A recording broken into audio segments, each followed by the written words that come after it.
Open the Day Game Hunter, and welcome to another episode of Career Coach Office Hours.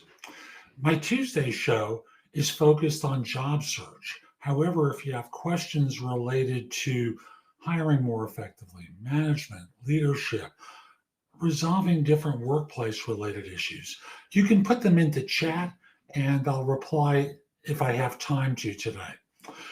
And on Fridays at 9 a.m. Eastern, what I do is a show that emphasizes the other items: hiring, management, leadership, resolving different workplace issues.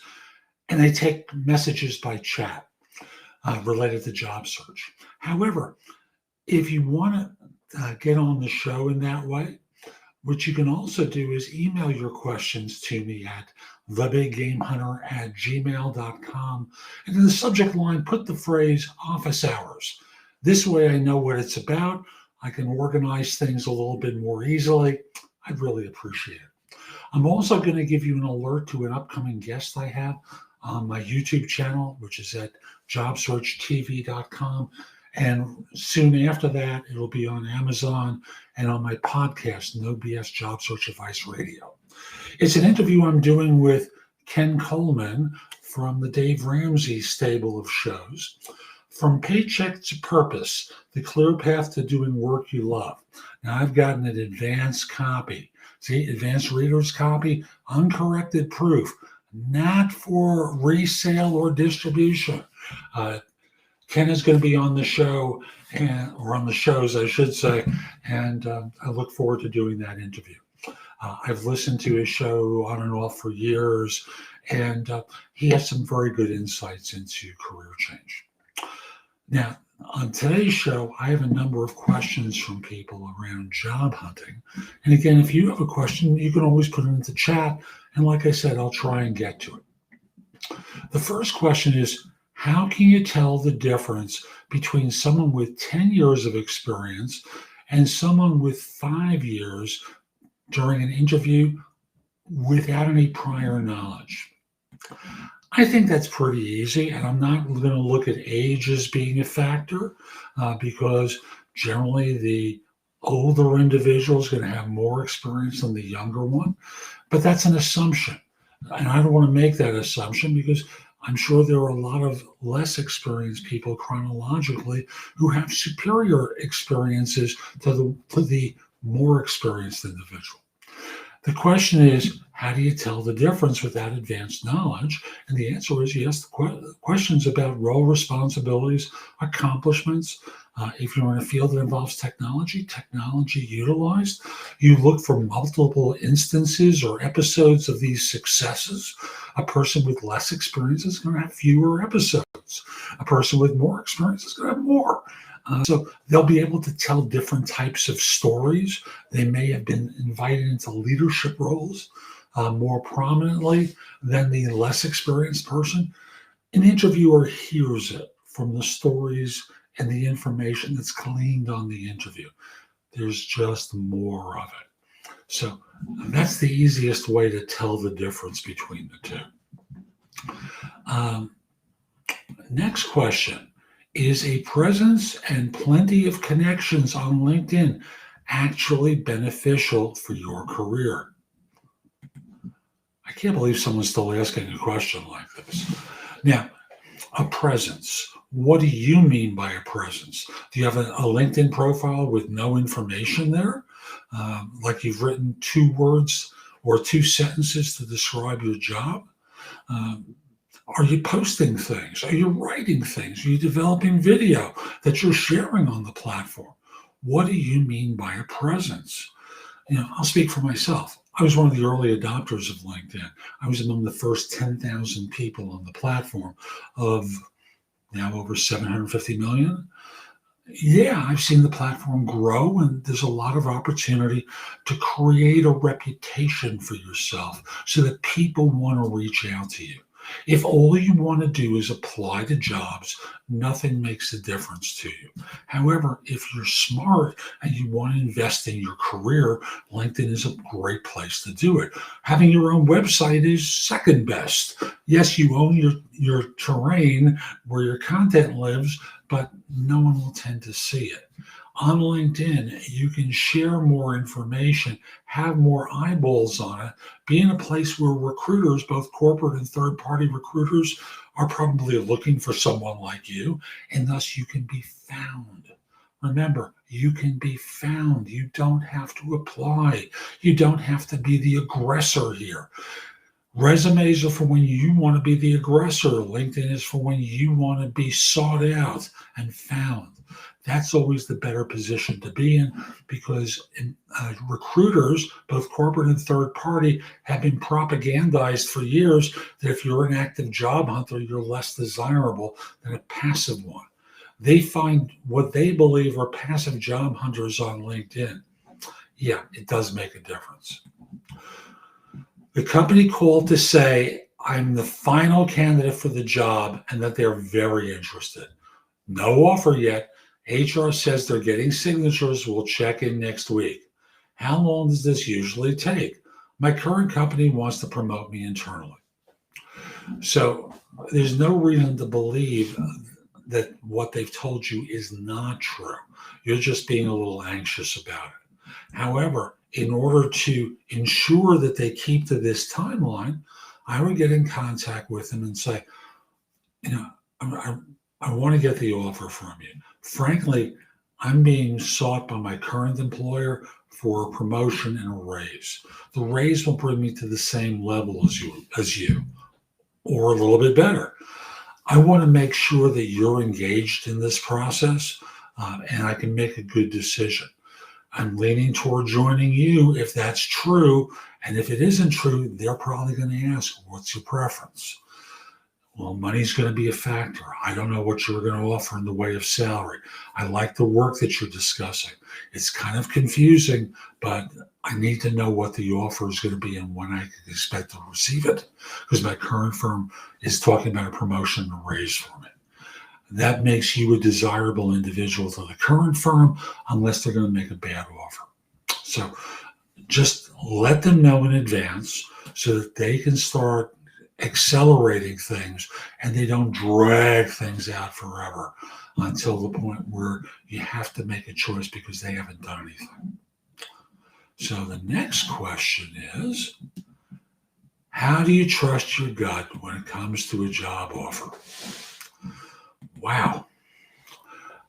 I tell people to trust your instincts, your gut, your feelings, and not to ignore your head. There has to be a balance between the two. Otherwise, you wind up in a situation where if you just rely on your head, you may wind up in a situation where you don't really care for the work all that much. If you only rely on your heart, the same thing can happen. I love the job, they're great people, the money isn't great, and they lied to me. Head and gut, head and heart have to be a part of this, not one to the exclusion of the other. Next question. I was offered a new job with a good salary and benefits and simultaneously given a pay increase with a lot of recognition at my current job. Should I leave for the new job? It's the same question in a different way, except in the first question, the one I just did, it's about previous, it's two questions back where the person is waiting for the actual offer. Should I leave for the new job? Now, the thing I have to ask is, what were the reasons you decided to look for a new job? Often, they go beyond money and work. It may involve the relationship with your manager. It may involve an issue with coworkers, the nature of the work.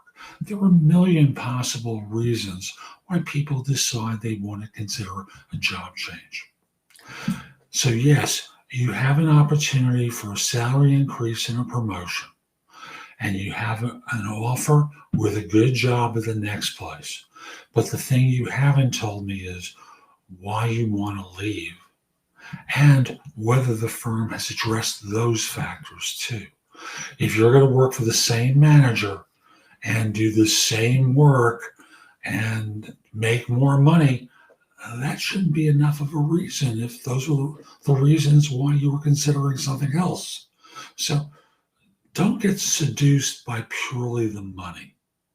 Don't get seduced by the title. Look beyond that. And then ask yourself the question, what's most important to me in the next job or organization? What will I need to see or hear to believe it's a good choice? Then you can start dissecting the two opportunities, the current one and the proposed one, and make a good choice. I can't make that decision for you. The next question is, how do I attach a cover letter to a resume? Easy. You make the cover letter page 1 of the resume and drop everything back a little bit. By doing that, since you're applying for a job, it's the only reason you want to attach a cover letter to a resume. Since you're applying to jobs, you want to make the cover letter keyword rich for this specific job. So they've listed any number of requirements for the position, and they talk about the nature of the work and what you'd be doing, right? So in the cover letter, you want to include all of those that you've done. Put those flush left. So again, I'm going to use a technology example. They want a program manager. And flush, that's going to be flush left. Flush right, you're going to put 10 years program management current if you're still doing program management.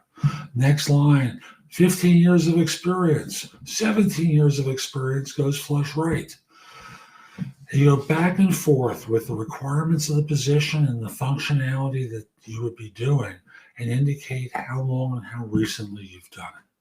By doing that, page 1 is stuffed so that the applicant tracking system believes you have more of the experience related to this job and considers you a viable candidate for it. So that's the way you attach it and what you do when you make the cover letter part of the resume. Last question for today. What does it mean when an interviewer asks questions like, do you have any vacations planned soon? When could you start? And are you interviewing anywhere else? We don't know whether this is being asked at the first interview, the 5th, or the 15th interview. If it's the first interview, basically they're trying to say, okay, if we go down a road with you, how soon can you start? Great. If it's later on in the process, it's indicative of the fact that that it's looking good, they're thinking well of you, they're trying to make sure there are no surprises from their standpoint. Remember, surprises for them, as well as for you, are never good. So what you always want to do is demonstrate how well you fit the role. And as such, here, the way the fit works is they're thinking well of you. They just want to make sure you can start in a reasonable amount of time. Like if you're not going to India or Pakistan or Paris for family for 6 weeks after you start. So you start 2 weeks later, you go abroad, they're not going to see you for 6 weeks. That you don't have a vacation plan that's going to cause you to be out of work for a period of time. Things along those lines. But normally, the later this question is asked in the interview process, the more it indicates that they're interested in you and are thinking of hiring you. So I hope you found this helpful. I'm Jeff Altman. Visit my website, thebiggamehunter.us. There's a lot there that you can watch, listen to, or read that'll help you find work more quickly. Subscribe to my channel on YouTube or on Amazon JobSearchTV.com takes you to it on YouTube. The app on Amazon is also called JobSearchTV. You can also listen to my podcast, No BS Job Search Advice Radio, which is #1 on Apple Podcasts and Job Search. It comes out 5 days a week with advice for job hunters good anywhere in the world. And connect with me on LinkedIn at linkedin.com/IN/The Big Game Hunter. Connect with me on YouTube at JobSearchTV.com and follow No BS Job Search Advice Radio. Have a terrific day, and most importantly, be great. Take care.